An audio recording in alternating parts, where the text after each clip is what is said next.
પુષ્ટિ માર્ગમાં ભક્તનો જેવો ભાવ એવું ભગવાન સ્વરૂપ ધારણ કરીને કૃપા કરે. તો આપણે ત્યાં બે ભાવ ચાલે છે, નંદાલયના સેવાનો ક્રમ અને નિકુંજની સેવાનો ક્રમ. એટલે તમે કીર્તન સાહિત્યમાં પણ જોશો ને તો મંગળાથી શયન સુધીના કીર્તન તમે જુઓ તો દરેક કીર્તનોમાં બે પ્રકારના કીર્તન તમને જોવા મળશે. એક જગ્યામાં ગોપીજનો સ્વામીજી ઠાકોરજીને મંગળાથી શયન સુધીની સેવા કરે છે, અને ક્યાંક એવા કીર્તનો જોવા મળશે જ્યાં નંદાલયમાં યશોદાજી ઠાકોરજીને લાલ લડાવી છે. બંને પ્રકાર, નંદાલયનો અને નિકુંજનો, આ બંને ક્રમ આપણે ત્યાં સેવા ક્રમમાં ચાલે. અને એટલા માટે તમારો બાલ ભાવ છે તો બાલકૃષ્ણના સ્વરૂપની ભાવના, અને કિશોર ભાવ છે તો બે સેવ્ય આપણે ત્યાં કહેવાય. એક બાલ ભાવ પ્રધાન વૈષ્ણવ માટે યશોદોત્સંગ લાલિત, યશોદાજીની ગોદમાં કહેવાય, અને કિશોર ભાવની સેવા કરવા માટે શ્રી સ્વામિનીજીના હૃદય નિકુંજમાં બિરાજતા એ પરમ મધુરાધિપતિ એ કિશોર ભાવના સેવ્ય. તો અહીંયા હરિરાય મહાપ્રભુજી પ્રભુના સ્વરૂપનું વર્ણન કરતા કે આપણા સેવ્ય પ્રભુ કેવા છે. એટલે કે હરિરાયજી વર્ણન નથી કરતા, તમને આંખો આપે છે. ગુરુ છે ને દ્રષ્ટિ આપે છે. અજ્ઞાન તિમિરાન દશ્ય જ્ઞાનાંજન શલાકયા, એટલે કે હરિરાયજી પોતાના ભાવનું અંજન તમારી આંખોમાં આજી રહ્યા છે કે હવે હું તમને બતાવું એ રીતે ઠાકોરજીના દર્શન કરજો. હવે જયારે હવેલીમાં તમારા ઘરમાં ઠાકોરજીને જગાડો અને મુખારવિંદના દર્શન કરો ને તો હવે હરિરાયજી બતાવે ને એ રીતે જોવાનું. નૈન ભર દેખ અબ ભાનુ તનયા, 41 પદોમાં કહ્યું કે આંખો ભરીને જો કેવા યમુનાજી લાગે. આચાર્યો તો આપણને દ્રષ્ટિ આપે ને, તમે યમુનાજીના દર્શન કરવા જાઓ તો પ્રગટ સ્વરૂપે યમુનાજીના તમને આજે દર્શન થાય જો મહાપ્રભુજી અને હરિરાય મહાપ્રભુજીનું ભાવનું અંજન આંખમાં આંજીને જાઓ. અને એટલે જ તો સેવા કરતા પહેલા આપણે મહાપ્રભુજી ગુસાઈજીને યાદ કરીએ. યાદ કરવું એટલે શું? એમનો ચહેરો જોવો આંખ બંધ કરીને ના, હવે ઠાકોરજીને જોઈશ તો શ્રી વલ્લભની દ્રષ્ટિએ જોઈશ કે મારા મહાપ્રભુજી જો આ લાલનને દર્શન કરે તો એમને કેવો ભાવ જાગે. મારે હવે એ આંખે ઠાકોરજીને જોવાય. એટલે કે મારી આંખો બંધ કરી દઈશ, હવે વલ્લભની આંખે મારા લાલનને જોઈશ. અને જયારે વલ્લભની આંખે લાલનને જોશો ને તો લાલનનું સ્વરૂપ કંઈક જુદું જ લાગશે. આવો હરિરાય મહાપ્રભુજીના નેત્રોથી આપણે લાલનને નિહારીએ. લાલન કેવા છે તો કે યશોદોત્સંગ લાલિત, યશોદાજીની ઉત્સંગમાં, ઉત્સંગ એટલે ખોળામાં ખેલતા પ્રભુ, શોભતા પ્રભુ.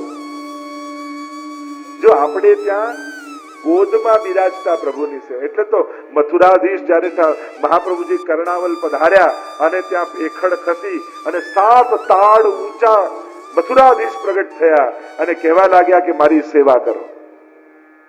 7 તાળ ઊંચા. ત્યારે મહાપ્રભુજીએ કહ્યું કે મારી ખોળામાં બિરાજો એટલા થઈ જાવ તો તમારી સેવા કરું, બાકી કલયુગમાં આટલા મોટા સ્વરૂપની સેવા સંભવ નથી. મારી ગોદમાં બિરાજો એવા થઈ જાવ. અને અત્યારે આપણે બધા અહીંયા આટલું મોટું સ્વરૂપ, અહીંયા એના કરતા મોટું સ્વરૂપ, અને આપણે ભગવાનને મોટા કરવામાં લાગે. તો ભગવાનને મોટા કરવાની જરૂર નથી, ભાવને મોટો કરવાની જરૂર છે. ભાવ મોટો કરશો ને તો અંકુષ્ઠ જેટલા બાલકૃષ્ણલાલ પણ સર્વ આનંદના દાતા છે. બધા જ મનોરથો પૂરા કરવા સમર્થ છે. એટલે ભગવાનની સાઈઝ મોટી કરવાની જરૂર નથી, ભાવની સાઈઝ મોટી કરો. લોકો મોટા સ્વરૂપો પાછળ ભાગે, અહીંયા આટલું મોટું, અહીંયા આટલું મોટું. પણ ભગવાન મોટા થવાથી શું થાય? ભાવ મોટો થવો જોઈએ. બાકી આપણા સેવ્ય કોણ? યશોદોત્સંગ લાલિત, યશોદાજીની ગોદમાં ખેલનારા પ્રભુ કેવા છે? ક્વચ ગ્રથિત વેણિક, જેની કેશની વેણી ગૂંથેલી છે, ચોટી ગૂંથેલી છે. યશોદાજી લાલનના શૃંગાર કરે ને ત્યારે સ્નાનાદિક કરાવી અને વેણી ગૂંથે, એમાં ફૂલ ગૂંથે. એવા લાલન વેણી ગૂંથેલી છે. સુંદર લાંબી ચોટી ઠાકોરજીની છે. મોતીની માળા લલાટ પર શોભી, મુક્તા ફલ લસત ભાલ. મુક્તા ફલ કારણ કે ઠાકોરજીના લાંબા લાંબા ઘૂંઘરાળા કેસ છે, અને એટલે જ કહ્યું ને કુટિલ કુંતલા. એ કુટિલ કુંતલ મુખારવિંદ પર ગોપી ગીતમાં ગોપીજનોએ પણ યાદ કર્યું છે ને, પ્રભુ ગોળચથી મંડિત હોય, સમવારી મસ્તક પર આવ્યા હોય, કેશ વિખરાયેલા હોય અને ગોપીઓ કહે કે આપ એવા સુંદર લાગો કે પલક બંધ થાય ને તો અમને એમ લાગે ત્રુટિ યુગાય તે તો આમ, હે બ્રહ્માજી તમે અમને જડ લાગો છો, ચાર મસ્તક છે પણ બુદ્ધિ નથી કે શું? દેવતાઓમાં પાપણ ન હોય પણ ભગવત દર્શનની ઈચ્છા ક્યાં હોય? અમારી અંદર ભગવત દર્શનની ઈચ્છા છે તો આ પાપણ બનાવી કેમ? કે પાપણ બંધ થાય અને એમ લાગે જાણે અમારો પ્રાણ નીકળી ગયો. યુગાય તે વિખરાયેલા પ્રભુ વધારે સુંદર લાગે. ભીષ્મસ્તુતિમાં તમે જુઓ ને, ભીષ્મસ્તુતિમાં જ્યારે ભીષ્મજી બાણ સૈયા પર સુતા છે અને પ્રભુ સન્મુખ પધારે. હવે મૃત્યુની સૈયા ઉપર બેસેલા કોઈ ભક્ત જેનું આખું શરીર બાળોથી વિંધાયેલું હોય, આર પાર નીકળી ગયા અને એવા સમયે ભગવાન સામે આવીને ઉભા હોય અને પ્રભુની રૂપ માધુર્યનું ગુણગાન કરે તો ભક્તની કક્ષા કેવી હશે? ભીષ્મજી જે પરમ નૈષ્ઠિક બ્રહ્મચારી છે, જેણે આખી જિંદગી કોઈ સ્ત્રીનો વિચાર સુદ્ધા નથી કર્યો, એ ભીષ્મજી અંત સમયમાં સ્તુતિ કરતા ગોપીઓને યાદ કરે.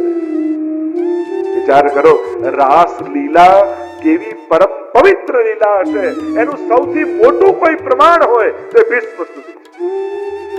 પ્રભુ સામે ઉભા છે. ત્રિભુવન કમલમ તમાલવર્ણમ રવિકર ગૌરવરાંબરમ દધાને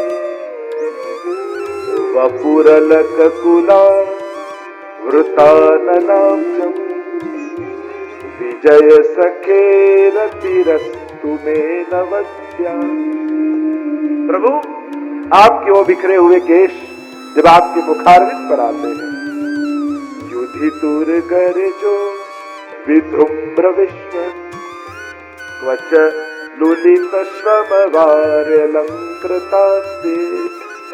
विश्व जी देखो कैसे याद करते हैं. प्रभु आप बड़े सुसज्ज हो, उससे बिखरे हुए अच्छे लगते हो. विश्व जी याद करे कि केवो મહાભારતના યુદ્ધ સમયે આપણી ઝાંખી કરવાની જો આનંદ આવતો હતો.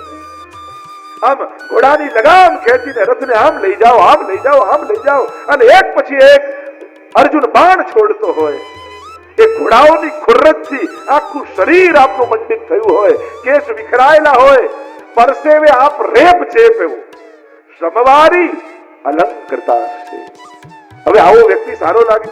આમ તમારા વાળ વિખરાઈ ગયા હોય, ધૂળથી રેપજેપ થયા હો, પરસેવે રેપજેપ ને ધૂળમાં મંડિત થયા હો, તો તમે સુંદર લાગો કે કદરૂપા લાગો?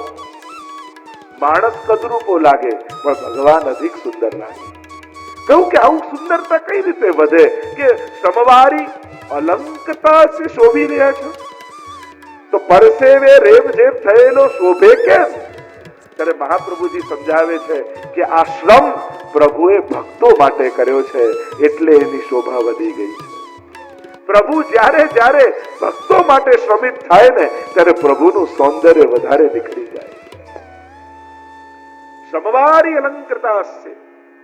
અને છેલ્લે સ્તુતિ કરતા કરતા ભીષ્મજી લલિત ગતિ વિલાસ વલ્ગુહાસ प्रणय निरीक्षण कल्पितो रुमाना. जब गोपियां मन में मद आया, प्रभु अंतर ध्यान हो गए, उन्मत्त हो गई गोपियां, कृष्ण की लीलाओं का अनुकरण करने लगी. ऐसी जैसे प्रभु के चरणारविंद में मेरी रति मति गति. रासलीला ने याद करे भीष्मजी. आज रासनो दिवस છે. પ્રભુએ વેણુનાદ કર્યો અને વેણુ સાંભળીને ગોપીઓ ભાગી. પ્રભુના આ મુખારવિંદની અનેક જગ્યાએ ચર્ચા કરી શકાય.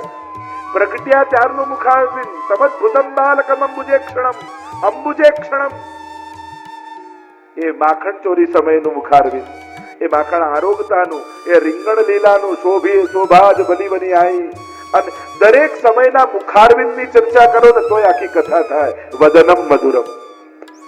પ્રભુનું મુખારવિંદ કેવું છે? ખાલી મુખારવિંદ, ખાલી ચરણારવિંદ પર ચર્ચા, ખાલી રેણુ ઉપર. મધુરાષ્ટકના તો એક એક તત્વો એવા છે ને કે 7-7 દિવસ એક એક નામ પર થઈ શકે. અધર પર 7 દિવસ ચર્ચા થાય કે પ્રભુના અધર કેવા છે. તો ઘણી આખા ભાગવતજીત અને ભગવતીઓનું ગાન, અષ્ટસખા ચરિત્ર ભરેલા છે. એક એક અંગ ઉપર કેટલી ચર્ચા થઈ શકે. એ મુખારવિંદ પ્રભુનું કેવું છે. જયારે વેણુનાદ કર્યો અને ગોપીઓ દોડીને આવી, પ્રભુ ધર્મનો ઉપદેશ કરવા લાગ્યા.